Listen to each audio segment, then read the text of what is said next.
Welcome to my channel. I'm Scott, and in this video I'm going to walk you through the process of valuing TC Energy stock so we can determine if it's a buy or a sell. TC Energy develops and operates energy infrastructure in Canada, the US, and Mexico. The company operates three core businesses: natural gas pipelines, liquid pipelines, and the third core business is power and storage. The company is headquartered in Calgary, Alberta, Canada, and was founded in 1951. Let's get started with the model. This is a large cap company, 54 billion market cap. They're trading at $54 a share, and they have 1 billion shares outstanding. We're looking at the ticker that trades on the TSX, so all the numbers in this video are in Canadian dollars.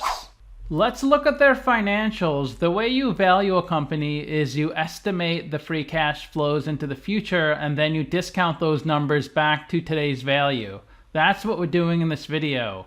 And free cash flow is cash flow from operations minus capital expenditures. They did have positive free cash flow in 2021, but negative in the other years. You can tell they're investing a lot back into CapEx because they have positive net income and negative free cash flow. Net income is the profit or loss on the income statement. It's revenue minus expenses, and that peaks in 2020 at 5 billion, dropping below 1 billion in 2022.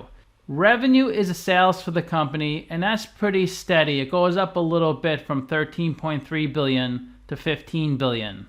They recently released their first quarter earnings, and this is their income statement. So for the first quarter, they had revenue of 3.9 billion, up from 3.5 billion last year. They do the most revenue in the US, 1.7 billion. That's for natural gas pipelines. In Canada, it's 1.2 billion. Mexico is 200 million. Liquids pipelines is 500 million. Power and energy is 250 million. They have earned income from their investments in other companies of 300 million. But this is a non-cash item, so we'll see this subtracted out on the statement of cash flows in a little bit. They spent 1.1 billion in operating costs, 700 million in depreciation and amortization. This is a non-cash expense, so we'll see this added back on the statement of cash flows. Total expenses are 2 billion. They spent 760 million Canadian dollars on the interest on their debt, up from 580 million. Interest income of 42 million. The reason it's negative is because these items are expenses. So if it's a negative expense, it's positive. Income before taxes 1.7 billion, up a lot from last year of 700 million. Net income of 1.3 billion, up a lot from 400 million. EPS is 129, up from 36 cents. They did add some shares. They had 981 million last year. Now they have a little over 1 billion. In their first quarter report, they have this chart. This shows us their revenue by quarter since the second quarter of 2021. Last quarter was their highest revenue ever, over 4 billion. This most recent quarter is their second largest ever. And they had positive net income in every quarter except for last quarter, due to lots of write-offs. That's why it's a positive and comparable earnings. Those write-offs are stripped out. And their comparable earnings per share are $1.21, and they paid 93 cents of dividends per share. So they give back a good portion of their earnings in dividends. They do that every quarter. This is the operating section on their statement of cash flows. And the way you calculate operating cash flow, you start with their net income, then you have to add or subtract the non-cash items on the income statement. They pass through 677 million as depreciation expense on the income statement. We add it back here. We add back deferred income taxes. They pass through a gain of 303 million on equity investments. We subtract that out here.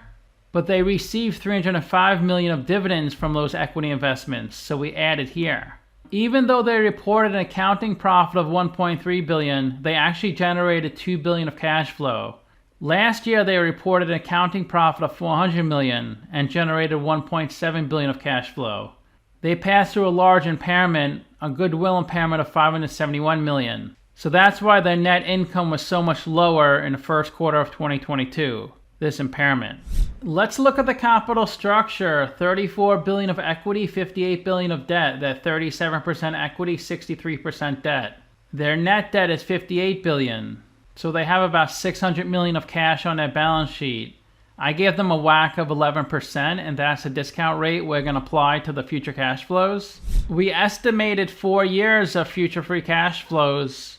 We also estimated a terminal value, which is all cash flows past year 4, that's $54 billion. We discounted those numbers back to today using the weighted average cost of capital. We get a value of the company of $48 billion. We divide that by 1 billion shares.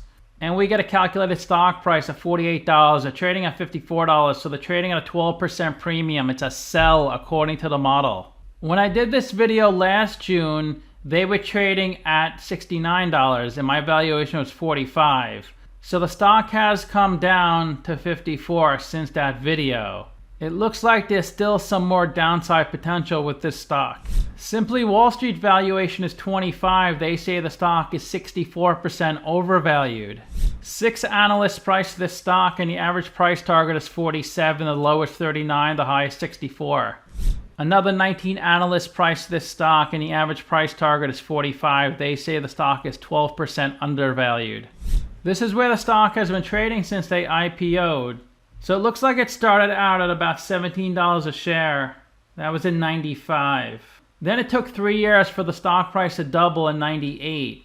Then the stock really crashed during the dot-com bubble. Oil did come down in 2000 and 2001, but not nearly as much as this stock came down. It was at its lowest point ever. It looks like it hit about $10 at its low. Then over the next 5 years, it got up to over $60. And then between 2014 and 2016, oil came down a lot, as this stock did, down to $40. Then it ran up to close to 80 right before COVID. Then it bottomed out over the next 6 to 8 months to about 52, 53. There was a recovery. It got up to like $77, but it's come back down. It's been trading in the 50s for a few months now. But even with all the ups and downs, they always pay a dividend, as you can see here below. This stock in the blue line and Brent crude in the red line are both up about 1% in the past 5 years. So they track each other fairly closely.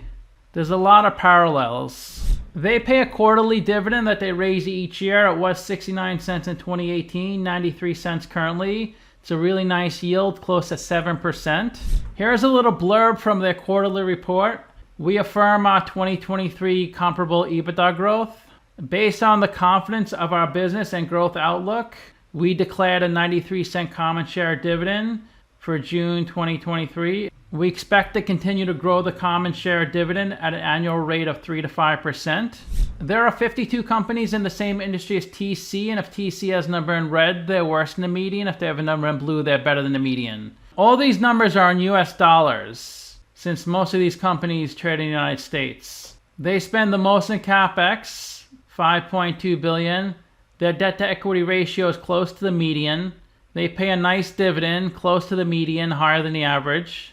They're the only company on this list to have negative free cash flow because they invest so much back into their business. They rank 3rd in market cap. Like I said earlier, this is US dollars, not Canadian dollars. Their price to book is at the median. Their PE is a lot worse than the median and average. Their price of sales is worse than the median and average. They don't generate that much revenue for the size of the company. Look how much revenue ET generates, and they're smaller in terms of market cap. TC is really not growing anymore. Their 5-year annual revenue growth rate is only 1%. So to summarize, I have them trading at a 12% premium. This company's been around 72 years. They're not really putting up good numbers, but they are investing a lot into CapEx. So hopefully they have greater growth in the future. I rank their free cash flows 2 out of 10. Their revenue and ratio is 4 out of 10. So let me know what you think. Give the video a like, subscribe, or comment below. If you want to become a member, you can click on the link in the description below. Thanks for watching.